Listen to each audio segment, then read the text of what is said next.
Attendre que le train passe 5 heures. Bienvenue sur mawebtv.info.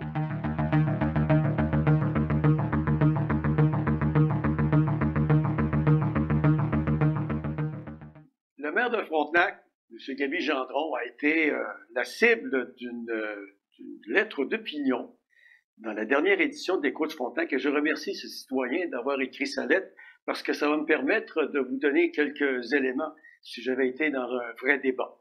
D'abord, peut-être pour retirer quelques phrases de tout ça, ce monsieur écrit que les convois menacent à tous les jours potentiellement la santé et la sécurité de toute personne qui se voit privée de services d'urgence, qu'ils soient médicaux, policiers, d'incendie, et cela inquiète cette personne au plus haut point.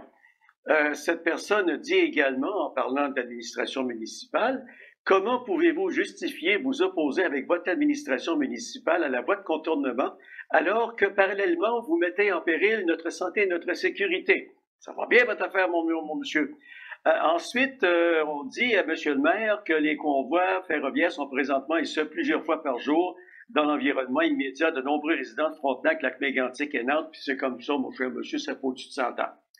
Et ils importunent des milliers de personnes qui n'ont droit à aucun dédommagement, dédommagé parce qu'on attend après le train. Ensuite, on écrit que M. Gendron prend position au profit d'une partie de la population en négligeant tous les autres citoyens incommodés qui sont, comme vous le savez pertinemment bien, en très forte majorité. Et là, on glisse que le référendum, qui avait d'ailleurs démontré à Frontenac qu'on était contre la voie de contournement, il dit que le référendum présente de graves failles méthodologiques qui entachent la représentation de la réalité vécue par toute la population, et il dit que sa source, c'est ici Estrie, Radio-Canada, une publication du 19 février 2023 et des données de Statistique Canada. Bon, ces données, c'est les données de la population. Ensuite, naturellement, il est allé chercher les chiffres du référendum, et je vous signalerai, mon cher ami, que les gens qui ne sont pas allés voter, il y a un vieux proverbe qui ne dit mot consent. Ils avaient qu'à se lever et aller voter, c'est tout. Et de toute façon, comment prévoir que cette majorité aurait voté contre le vote contournement? Et vous terminez en disant, Monsieur Gendron, vous et votre administration municipale refusez un projet structurant qui assurerait la sécurité des citoyens, en plus de favoriser le développement économique régional. Bon. OK, on va commencer par le fait que ça a l'air de vous tanner pas mal d'attendre le train. Écoutez, je suis né à Mégantic, puis j'ai attendu le train. Bon. Tous les jours que le bon Dieu amenait, à midi moins 5, il se mettait à bisouner. Bon. Et puis, il bisounait pendant un bon 15-20 minutes, puis après ça, c'était fini. Là, au moins, le train, il passe, et j'ai cru remarquer ce matin, d'ailleurs, qu'il passait un petit peu plus rapidement que d'habitude. Tu passais à 15 000 à l'heure, au lieu de 10 000 à l'heure ce matin. Quand vous parlez de sécurité, d'ambulance, de camions de pompiers, etc. Vous savez, il y a un règlement qui dit que, le règlement, il y a 50 ans, aurait été bon, que s'il y a un véhicule d'urgence, on coupe le train tout simplement pour le laisser passer. Mais quand vous avez un train de 1,5 km et qu'il n'y a pas de caboose en arrière, il n'y a pas de wagon de queue, ça veut dire que s'il y a une ambulance qui veut passer, mettons, la traverse sur la route 161. Bon, alors ça implique qu'un des deux conducteurs doit partir du fond, là-bas, et là, il va peut-être marcher pendant 500, 800 mètres, 1 kilomètre, pour arriver à l'endroit où se trouve l'intersection.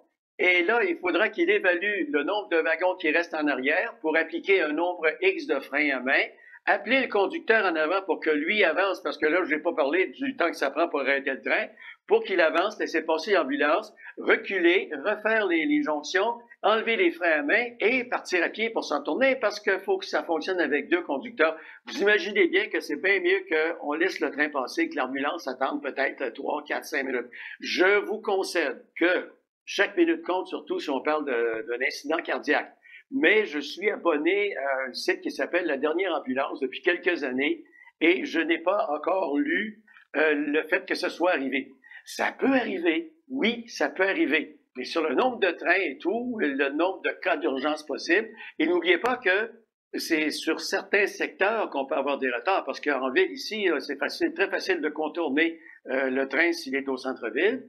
Et il y a cependant, si jamais on fait la voie de contournement par les sécurités, là, il va y avoir une méchante enclave au bout de Pionce. Hein, ça va être complètement coupé.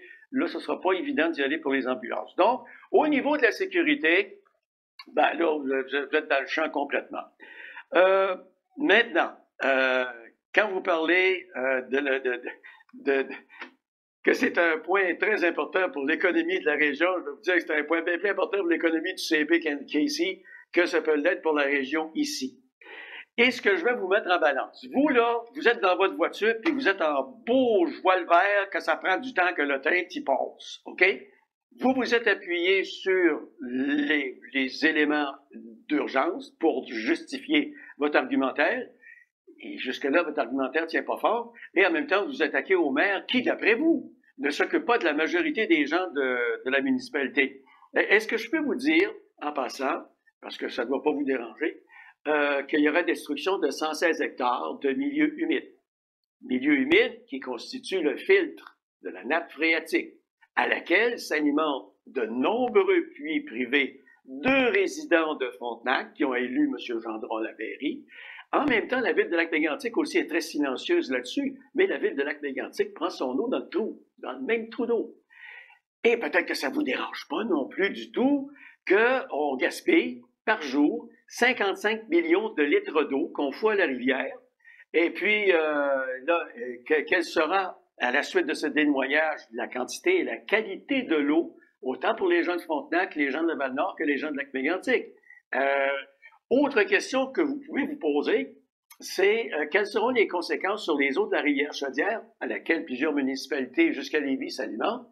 Quelles seront les conséquences sur la rivière Chaudière des eaux d'écoulement de cette balafre de 200 pieds de large par 100 pieds de long?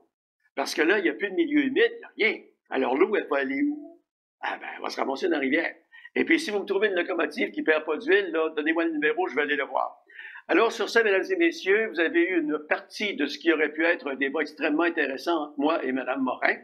Et réfléchissez un petit peu au fait que est-ce que ça vaut la peine d'attendre un petit peu après le train au lieu de faire un paquet de troubles à pas mal de monde et permettre au CP non pas d'aider l'économie régionale, mais de mettre encore plus d'argent dans ses poches parce que moi, je leur fais un beau cadeau de 1 milliard de dollars, puis là, ça continue de tourner. Donc, 1 milliard, c'est peut-être 1,2 million, 1,3 million, on ne sait pas encore. Alors, sur ce, mes amis, on se retrouve la semaine prochaine, puis envoyez-moi vos commentaires, j'ai hâte de vous lire.